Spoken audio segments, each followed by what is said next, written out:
Hey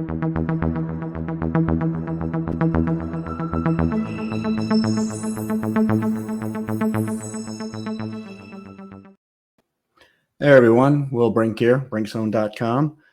Gonna do a quick review today of the Sony, let me get the number here because it's long, WH-1000XM5s, headphones, hence these guys.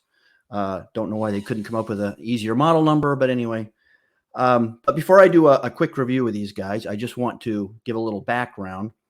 I'm never an early adopter of tech. I always tend to sit back and let other people be the beta testers for the tech and till it matures. And I tend to keep an eye on it and see how it develops. And once I feel, like it's developed to the point that it's worth jumping in on that tech, I do. But I've never been, like I say, I'm always excited by new tech and I'll pay attention to it. But I'm never an early adopter of tech. Like I say, I usually get the last year's model of cell phones. Really not necessarily always looking for the latest, greatest. So like I say, I tend to like things to mature a little bit. So to that point, I've been keeping an eye on noise canceling type headphones like these Sonys for, since the whole technology started, which is, well, at least a decade, right? I mean, I don't know when it started, but let's call it a decade plus. So I've been definitely keeping an eye on this technology. I mean, I've been an audiophile for a long time, 30 plus years. You can see my other reviews here on some other audio gear. So this is something, again, it's always been on my radar. So to that end, when the technology came out, as far as like noise canceling and wireless, we're also talking wireless and some other things here. It wasn't very good. So for example, you always had these trade-offs. Like if you had noise canceling, the quality of the sound was not very good. So if you didn't have noise canceling, the quality of the sound could be a lot better. And the noise canceling technology itself just wasn't very good. You had to make a lot of trade-offs. From a wireless perspective, for example, Bluetooth wireless did not sound very good. It just was, the codecs that they used was very limited, and just the sound was, to at least to people like myself that are, into let's say high-end audio and stuff, it sounded awful, and it just wasn't worth the excuse me. It just wasn't worth the trade-off. My standard like travel headphones, that I fly with and stuff, for example, for the number of years now, has been these guys. Hold on, let me get them. Has been these guys here, and this is these B&Ws 5s, I recall. I don't know if they even make these guys anymore, but you see the wires and all that. And they do have a microphone, so you can at least take phone calls and that type of thing. But they're hardwired. They sound good. I mean, these are good headphones. They're not, I don't think they're going to call them upper end audiophile headphones, but these have been my travel headphones for a while. And like I say, and anybody who's traveled with headphones especially knows that, if you're sitting in your chair in the house, it doesn't really matter. But if you're traveling, you're getting in planes, you're sitting down, it is such a pain in the ass to deal with a wire. It's always, especially if it's plugged into your phone and you're moving around and you're getting the wire caught on things and all that. Anybody would, I mean, I totally understand what the interest in wireless headphones has been, especially for traveling, but just in general is nice. But for most people like myself, who are really into audio, just not worth the trade-off to the loss of quality of sound and all that. So having said that, like I say, I've been keeping an eye on it. I've been reading, had read some really good reviews of these Sonys, and everything I read just, pretty much sounded like, finally, as far as I was concerned, at least, that the technology of everything across the board, the noise canceling technology, the sound quality, the quality of the Bluetooth, wireless, and so forth had finally matured to the point where I was willing to give it a try. And I would like to say that I'm glad I did. So let's with that background, let's get to these Sonys. So, well, for one thing, I mean, the number of things these Sonys can do, I'm still learning. I'm astounded by the number of things you can do with these Sonys. For example, you can set one of the obviously drawbacks to headphones in general, of course, is, you usually can't hear anything around you, right? I mean, you're kind of cut off from the world. Well, these Sonys you can set to have mics in them, and you can set them to ambient. So now you can actually listen to music and hear what's going on around you. Or you can set it to like voice only. So the ambient's off, but if you talk, they immediately shut off. You can even set it to identify voices only. So if somebody talks to you, it shuts off and you can talk back to them. It's pretty amazing. It has a touch control, soft touch controls. Right, they're a little bit wonky. I'm getting used to them, but I mean, all you have to do is like double tap on it to stop it. You go like this, and the volume goes down. You go like that on the side of it here. There's no controls for it. It's just a touch type thing. That's a little wonky, but I'm getting used to it, and I think I will. Obviously, you can take a really easy phone call on it. I would also say that the connection, as far as getting the connection between the app on your phone, is really pretty seamless. Which you definitely want the app. I mean, I think you can play it without, but you absolutely want the app, and obviously it's free from Sony. But the connection is flawless. It's quick. There's no, again, I tried some wireless headphones some years ago, just again going to the store, and I liked cheap and getting to connect and stay connected and stuff was a real pain. I mean, again, I would just lose the will to care, frankly.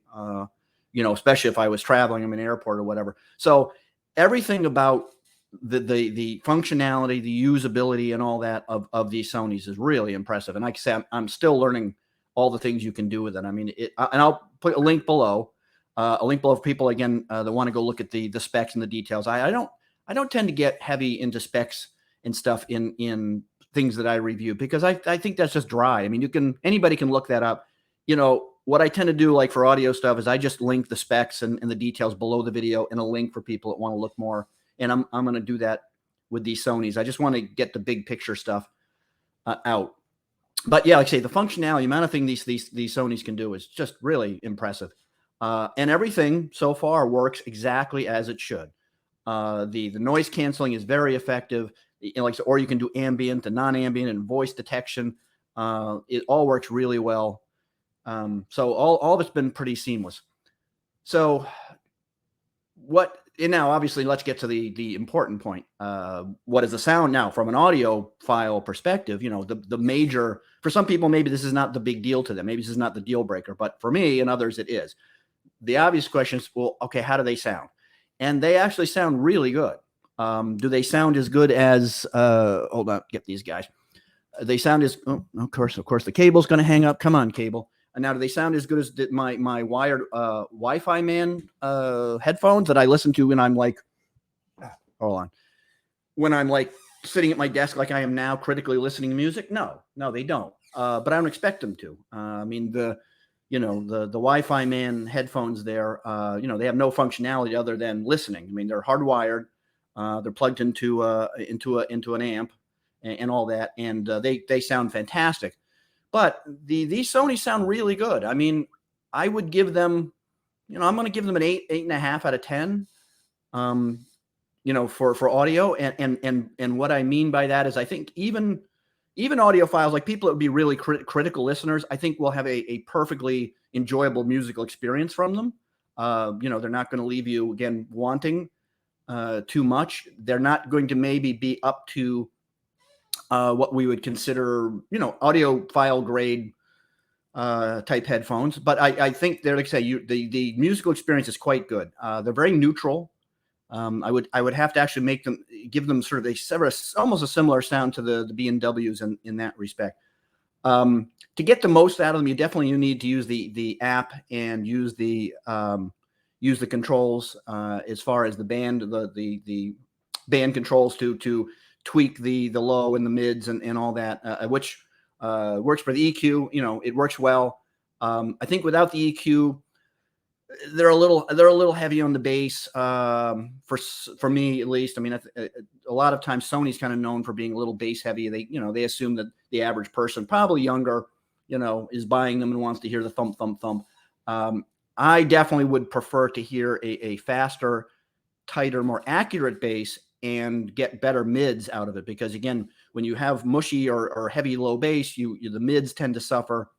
And the way I have tweaked the EQ is to lower the bass a little bit and boost up the EQ a little bit to my liking. So you definitely want to use the EQ with these guys, but you can absolutely get very satisfying music, especially obviously if the files that you have on your phone are high quality, high res files, which I put on mine. The Sony will default to the highest resolution codecs that it can automatically, which is nice. You don't have to go searching around, which is cool. So I would say from a sound point of view, they sound really good. I mean, you can like I say, especially if you're traveling. And I think for a lot of people that aren't like super critical about how they're listening to, I think these could probably be the all-in-one headphones for everything you do. Home listening, travel, walking, like I said. And the nice thing to say, when you're walking, you turn on the ambient sound and you can hear what's going on around you. Because again, I would never recommend anybody go out running or walking outside if they can't hear what's going on around them, because you're going to get hit by a goddamn car. That's just stupid, frankly. But you can, like I say, and it even lets you decide how much ambient you want to hear. It's really impressive. The only thing they don't recommend, these are not really intended for the gym. Now, they're not water resistant, and they even have a little graphic about like not sweating on them, dripping water from. So I think they're one area where they might not be the best choice, depending, again, obviously, if you sweat a lot. I do. If you're working out, what you're doing for a workout and all that. But I think for sure what they're not intended for is to go into a hot gym and sweat all over them and get water and, sweat into them. I think that's not recommended. I don't have any experience with it. And I don't wear headphones when I work out anymore anyway. I used to, but I don't really like to anymore. So I think all in all, these things are just a home run. And like I say, I've waited literally a decade plus for some company to put this all together in this way that I think Sony has. And I've tried others and they're okay. But I think, I'm not going to say I've tried them all, but I will say that of the modern offerings, now these are a brand new model. I mean, I think I don't think they're even a year out. Drawbacks, there's really only two that I can think of for what you're trying to do here. One of them is cost. They're not cheap. They're about $400. And again, I think the amount of technology that you're getting from these headphones, they're very comfortable too. I mean, I'll just throw that in there. I mean, comfort wise, definitely something I can wear most of the afternoon. And sometimes I just wear them when I'm working and walking around the house and, walk the dog and all that. But I think for the technology they put into it and the sound quality, I don't think that's, a crazy price, but they're not inexpensive headphones. So be clear there. The other thing I would say is the build quality. It feels very light. Now, it doesn't feel robust and well built like the BMWs do or the Wi-Fi Man or whatever for that kind of money. Now, maybe the trade-off on their part is intentional to keep them light, to keep them really light on the head to walk around with and all that. And obviously, I'll just have to see, and other people just have to see if that light build quality feel is a problem as far as longevity and whether they get damaged or broken, or I don't know. I'm just saying that when you take them out of the box or whatever, they don't feel very, they don't feel like $400 headphones, frankly. I guess that's what I'm trying to say. Now they come in a really nice travel box. They fold up. Look at how thin that box is. So the way they come off, these guys fold, like this. When you put them in the box, they're nice and flat. Unlike the BMWs, which you can see are actually kind of thick. And when I put them in my travel bag, they do take up a lot of room. Again, I could have gone smaller, but I mean, again, somebody who really values good sound. I like them because the BMWs are over the ear. They're very comfortable. They actually do a very good job of because they're just so well insulated. The BMWs actually do a very good job of canceling noise outside of the headphones, but they're not active noise canceling headphones, if you see what I'm saying. So again, that's a win. I'd have to give, other than if they were a little less expensive or a little more robustly built, I would have to give them a 10 out of 10 as far as what Sony was trying to achieve here. I'm going to give them a 9.5 out of 10, frankly, just because of those two things. But I have to say, very successful endeavor from Sony, and like I said, I'm not even touching all of the functionality of these headphones and the technology they put into them. So definitely recommended. So that's it. I'm not going to keep you all on too long. And if you have a pair, obviously leave some comments what your thoughts are, and if you don't, I'll answer questions that I can. And so forth. And if you like the vid, please hit the likes and subscribe, and I'll see you all on the Brink Zone.